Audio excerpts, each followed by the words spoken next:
profesi keperawatan berdasarkan Undang-Undang Nomor 38 Tahun 2014 Pasal 1 Angka 2. Perawat adalah seorang yang telah lulus pendidikan tinggi keperawatan, baik di dalam maupun di luar negeri, yang diakui oleh pemerintah sesuai dengan ketentuan peraturan perundang-undangan. Apa itu kode etik keperawatan? Kode etik keperawatan adalah seperangkat nilai moral dan prinsip etis yang menjadi panduan bagi perawat dalam menjalankan praktik profesionalnya. Di Indonesia, kode etik ini disusun dan diterapkan oleh Persatuan Perawat Nasional Indonesia atau PPNI sebagai organisasi profesi perawat. Dasar hukum yang mengatur tentang kode etik keperawatan adalah UU Nomor 38. Dasar hukum yang mengatur tentang kode etik keperawatan adalah UU Nomor 38 Tahun 2014 Pasal 28 sampai 35 yang mengatur tentang standar praktik perawat. Pasal 44, perawat dalam memberikan asuhan keperawatan wajib mematuhi standar profesi dan standar pelayanan dan kode etik.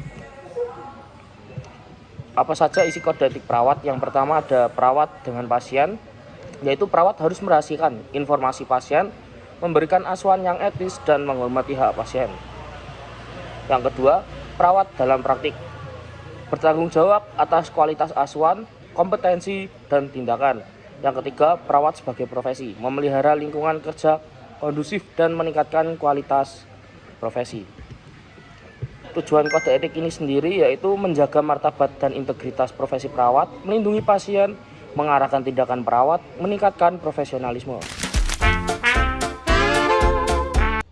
Yang selanjutnya yaitu ada prinsip-prinsip etika keperawatan. Di sini ada 8 prinsip etika keperawatan. Yang pertama ada autonomi atau otonomi. Ini tentang hak pilih. Pasien itu bukan robot ya yang kayak bisa kita suruh-suruh. Kita sebagai perawat harus bisa menghargai keputusan pasien. Misalkan ketika pasien minta pulang paksa tapi dia belum sembuh, maka kita hargai pendapat dia. Kita bilang baik-baik, kita urus administrasinya, seperti itu. Yang selanjutnya ada beneficence atau berbuat baik. Ini tentang hak tulus atau hak berbuat baik. Nah, selain kayak kita kasih obat ke pasien, kita juga bisa dengerin pasien ngobrol gimana sih caranya biar pasien itu cepat sembuh. Yang ketiga ada keadilan atau justice. Ini adalah tentang objektivitas. Pasien itu kita nggak boleh nih sebagai perawat memilih-milih pasien. Mana sih pasien yang pakai BPJS, mana sih yang enggak, mana sih pasien yang kaya, mana sih pasien yang miskin. Kita harus sebagai perawat tuh kita harus menyamaratakan semuanya. Contohnya, misalkan di IGD itu lagi rame banyak pasien gitu. Kita tidak boleh melihat pasien, oh ini pejabat, oh ini artis, kita dahulukan, tidak boleh. Kita harus mendahulukan mana pasien yang benar-benar urgent atau membutuhkan pertolongan pertama terlebih dahulu. Yang keempat ada non-malicious atau tidak merugikan. Prinsipnya tuh cukup sederhana. Misalkan kalau misalkan sebagai perawat kita ragu, lebih baik jangan gitu. Kita harus yakin dan kita harus bertanggung jawab apa yang kita perbuat, seperti itu. Contohnya misalkan kita mau kasih obat suntik nih ke pasien, kita harus bener-bener pastiin nih pasien ini bener nggak ya yang mau kita suntik. Kita pastiin nama pasien, umur pasien, dan bener nggak sih dosisnya seperti ini. Yang kelima ada veracity atau kejujuran. Kita tuh harus ngasih tahu, kita tuh harus transparan nih kepada pasien. Kita harus ngasih tahu ke pasien tentang kondisi mereka. Kita nggak boleh nutup-nutupin kondisi pasien hanya karena kita malas atau kita takut kalau pasien itu kenapa-napa, pasien itu kepikiran. Kita nggak boleh seperti itu. Contohnya misalkan kita mau suntik pasien, kita nggak bisa ya bilang ke pasien kalau misalkan oh ini nggak sakit kok kayak digigit semut. Kita nggak boleh berkata seperti itu, tapi kita harus terang-terangan jujur kalau oh ini agak sedikit sakit, maka rileks saja ya, seperti itu. Yang keenam ada fidelity atau menepati janji. Ini tuh seperti loyalitas dan integritas. Kita tuh sebagai perawat kita harus menepati janji kepada pasien. Jika kita sudah berjanji maka harus menepatinya kepada pasien. Contohnya misalkan saya sebagai perawat, saya masuk ke ruang pasien dan saya bilang, oh sebentar ya ibu, saya ambilin air dulu. Maka saya sebagai perawat harus benar-benar mengambilkan air untuk pasien tersebut, bukan malah saya ke kantin atau ke kamar pasien yang lain, seperti itu. Yang ketujuh ada confidentiality atau kerahasiaan. Kita tuh nggak boleh ya nyebarin aib-aib pasien. Kayak pasien tuh seperti nitipin tabungan ke kita untuk menjaga rahasia, seperti informasi medis, informasi keluarga, hingga kesehatan pasien itu. Contohnya, misalkan saya mengetahui identitas pasien tersebut, maka saya tidak boleh menyebarkan ke rekan-rekan saya atau bagaimana, seperti itu. Lalu yang terakhir atau yang kedelapan adalah accountability atau akuntabilitas. Ini tuh seperti kayak gentlewoman dan gentleman. Itu tuh kayak misalkan saya lalai mengasih obat ke pasien, maka saya harus laporan ke atasan atau ke senior saya kalau saya tuh telat ngasih obat. Ini tuh tentang kayak gimana sih cara kita bertanggung jawab sebagai perawat kalau kita sedang menghadapi atau kita sedang berada di posisi yang sedang lalai, dan gimana sih caranya kita mengatasi hal tersebut, solusi kita itu seperti apa. Lalu yang selanjutnya adalah contoh kasus nyata. Kita bisa simak video berikut ini. Viral unggahan curhatan akun TikTok @moditabok terkait pengalamannya memasang kateter untuk pasien pria. Curhatan ini pun ramai menjadi pembahasan di Twitter setelah akun @areajuliet mengunggah potongan gambar dari akun TikTok @moditabok. Pengunggah awalnya diduga seorang tenaga kesehatan atau nakes di sebuah rumah sakit. Namun ternyata mahasiswi yang sedang praktik di RSUD Wonosari, Kabupaten Gunung Kidul, Daerah Istimewa Yogyakarta. Menanggapi viralnya kasus ini, RSUD Wonosari langsung melakukan klarifikasi melalui akun Instagram resminya @rsud Wonosari. Dikonfirmasi wartawan, Direktur RSUD Wonosari Heru Solistiawati membenarkan hal tersebut. Dia mengatakan bahwa pengunggah bukanlah nakes RSUD Wonosari. Sebagai upaya tindak lanjut, pihaknya akan memanggil pengunggah video tersebut untuk klarifikasi. Selain itu, pihak perguruan tinggi mahasiswa tersebut juga akan ke RSUD Wonosari. Nah, dari video tersebut saya ingin menjelaskan peristiwanya, yaitu ada kejadian ini bermula di tahun 2022 pertengahan, tepatnya di bulan Juni. Terdapat mahasiswi dari Universitas Unisa yang sedang melaksanakan magang di suatu RSUD di Wonosari, Gunung Kidul.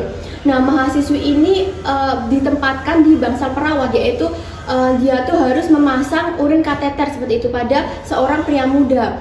Nah, setelah itu dia tuh bukan malah mengevaluasi kinerjanya, tapi dia tuh malah bikin video TikTok yang menyebutkan bahwa dia tuh lagi masang kateter kepada pasien muda cowok ganteng pula. Nah, video itu lalu viral dan mendapatkan banyak kritik pada waktu itu. Nah, kenapa sih hal ini dapat dikatakan salah? Kan pasiennya kan tidak terlihat di video, kan dia kan hanya bikin video untuk senang-senang. Hal ini salah karena meliputi 3 faktor. Yang pertama adalah pelanggaran atau confidentiality atau privasi pasien. Dia tuh nyebutin jenis kelamin pasien laki-laki di suatu lokasi di rumah sakit RSUD tadi. Itu tuh sudah termasuk identitas pasien itu sudah bocor. Di orang sekitar itu sudah mengetahui mana sih pasiennya, mana sih identitas pasiennya, seperti itu. Yang kedua ada etika profesionalitas. Pasien itu adalah orang yang sakit, yang dia tuh butuh bantuan ya. Jadi pasien itu bukan properti yang bisa kita buat untuk jadiin konten semata. Lalu yang terakhir atau yang ketiga faktornya adalah karena melanggar etika digital atau citra profesi. Seperti area perawat, ala keperawatan itu adalah area yang privasi. Nah, membawa kamera untuk urusan pribadi itu sudah termasuk melanggar prosedur tiap rumah sakit. Baik, yang selanjutnya saya akan menjelaskan mengenai penyelesaian kasus. Penyelesaian kasus ini ditangani melalui mekanisme etik internal, yaitu secara diskusi pribadi antara RSUD Wonosari dan institusi pendidikan tersebut, sehingga kita tidak tahu apa saja yang mereka pembicarakan dalam diskusi tersebut. Namun kemudian dilakukan penelusuran fakta dan verifikasi konten yang diunggah oleh mahasiswa tersebut, apakah konten tersebut benar-benar melanggar kode etik atau tidak. Mahasiswa tersebut juga diberikan klarifikasi resmi terkait tindakan dan isi narasi dari unggahannya. Sehingga setelah diselidiki lebih lanjut, komite etik benar-benar menilai bahwa ternyata memang ada pelanggaran yang berkaitan dengan prinsip confidentiality, martabat pasien, dan profesionalisme. Sehingga diputuskan bahwa itu merupakan pelanggaran etik dalam praktik keperawatan. Sehingga dalam keputusan terakhirnya, mahasiswa tersebut ditarik dari lahan praktik dan dikembalikan ke pihak kampus untuk pembinaan lanjutan. Dan yang selanjutnya, di bagian tindakan kode etik keperawatan yang sudah jelas semua tertulis di dalam Buku Persatuan Perawat Nasional Indonesia atau PPNI.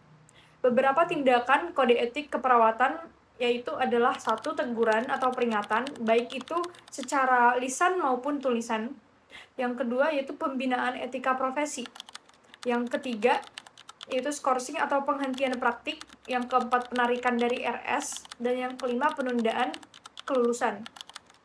Nah, dari kasus yang kita lihat tersebut dan yang kita bahas tersebut, tindakan kode etik keperawatan yang dilakukan kepada dia yaitu satu, di bagian yang keempat yaitu penarikan dari RS, dan bisa saja juga dilakukan yang kelima yaitu penundaan kelulusan, tergantung dari hasil diskusi oleh rumah sakit dan pihak kampus tersebut.